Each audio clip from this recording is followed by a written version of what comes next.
চোখের পানি ফেলে আল্লাহকে বলো, মাওলা বহুদিন তোমাকে নারাজ করেছি, আজ ওয়াদা করছি আর তোমাকে নারাজ করবো না। আল্লাহ বলবে, বান্দা আমি এখনই তোর পেছনের সব মাফ করে দিলাম। আল্লাহ বলে, বান্দা তুমি যদি রাত্রে আসো আমি রাত্রেই আসবো, তুমি যদি দিনে আসো আমি দিনেই আসবো।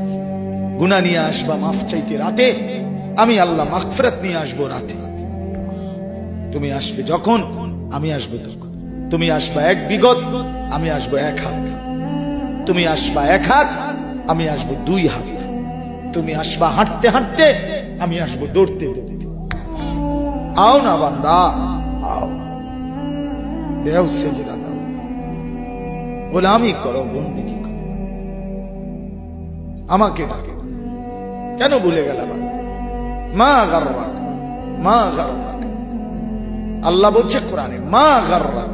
এই মানুষ, এই আমার বান্দা, কেন আমারে ভুলে গেল? কেন ভুলে গেল? আমি কি সৃষ্টি করি নাই? আমি কি অঙ্গ প্রত্যঙ্গ দেই নাই? আমি কি এমন সুন্দর সুঠাম স্বাস্থ্য বানাই নাই? আমি কি এই চমৎকার চেহারার আকৃতি দেই নাই? আমি কি দুইটা চোখ দেই নাই? আমি কি একটা জিহ্বা দেই নাই? আমি কি দুইটা ঠোঁট দেই নাই? আমি কি তোমাকে বানাই নাই? বলে বলো না ছেলেরা, উত্তর দাও ভাই, রাত গভীরে উত্তর দাও।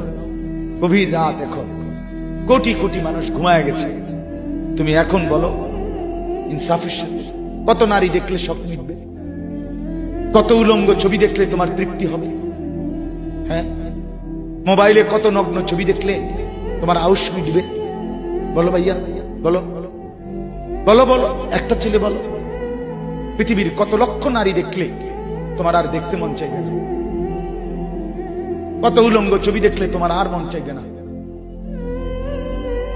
যে মদখোর, যে নেশাখোর, সে তো আটলান্টিক মহাসাগরের ভরা মদ খেলেও তার তৃপ্তি হবে। যে জুয়ারি, সে জুয়া খেলতে খেলতে তার যদি ভিটা মাটি বউ বাচ্চাও দিয়া দেয়, তারপরেও তার জুয়ার নেশা যাবে।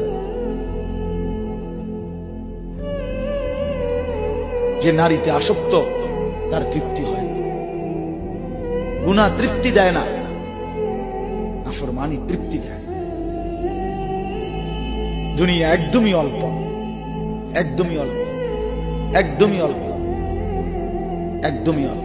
আজকে যারা বৃদ্ধ মানুষ, আপনারা ভাবেন আপনি সেই ছোট্ট ছিলেন, আপনি কিশোর হলেন, তরুণ হলেন, যুবক হলেন, আজ অক্ষম দুর্বল বৃদ্ধ হলেন। আর কয়েকদিন, যে কোনো দিন আপনি কবরস্থান। আজকের যুবক ভাই, তুমি ভাবো, তুমি তো প্রথম দিন যুবক ছিলে না, এক ছোট্ট কোলের বাচ্চা ছিলে। আজ তুমি ধীরে ধীরে তোমার সেই শিশুকাল চলে গেল, কিশোর কাল চলে গেল, তরুণ কালও চলে গেল। তাহলে পিছনের এই সময় যেহেতু গেছে, তো ধরে নাও যৌবন কালও চলে যাবে। কোনো সন্দেহ, কোন সন্দেহ। বন্ধু আমার, নষ্ট হইও না, নষ্ট হইও না। জীবন বড় দামি, সময় বড় দামি, হায়াত বড়ই দামি।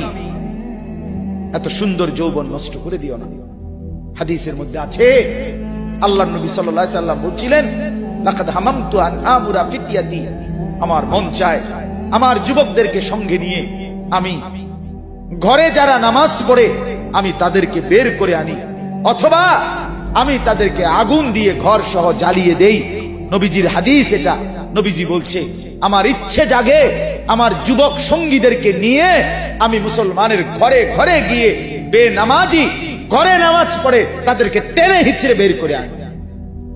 কথা ছিল এই, কথা ছিল যুবক সমাজ গড়বে, কথা ছিল যুবক মানুষকে আল্লাহর দিকে ডাকবে, কথা ছিল যৌবনকাল আল্লাহর জন্য ওয়াকফ করবে। আজ দিয়া দিছে নারীর কাছে, জিনার ব্যভিচারের কাছে, মদ আর জুয়ার কাছে, মোবাইলের কাছে। আস্তাগফিরুল্লাহ, আস্তাগফিরুল্লাহ, আস্তাগফিরুল্লাহ। এক নারী এত দরকার, এক মেয়ে এত দরকার যে দুনিয়া ভুলতে হবে, আখিরাত ভুলে যেতে হবে, সমাজ ভুলে যেতে হবে। এক নারীর মধ্যে এতটা কি হয়ে গেল যে এটার পিছনে সারাক্ষণ সময় দিতে হবে। এটা কি এমন আশ্চর্য বস্তু? নারী আর পুরুষের, স্বামী আর স্ত্রীর মিলনেই তো পৃথিবীর সেই আদম হাওয়া থেকে এই পর্যন্ত মানুষের ধারাবাহিকতা। এটা তো একটা স্বাভাবিক প্রক্রিয়া। হাজারো কোটি মানুষ পৃথিবীতে স্বামী আর স্ত্রীর পবিত্র বন্ধন হইছে, তো সেটা তুমি একটু অপেক্ষা করলে তোমার জীবনও আসবে। কথা বলেন না কেন? এটা একটা সহজ বিষয় না। আল্লাহ তাআলা আমাদেরকে বুঝার তৌফিক দান করেন।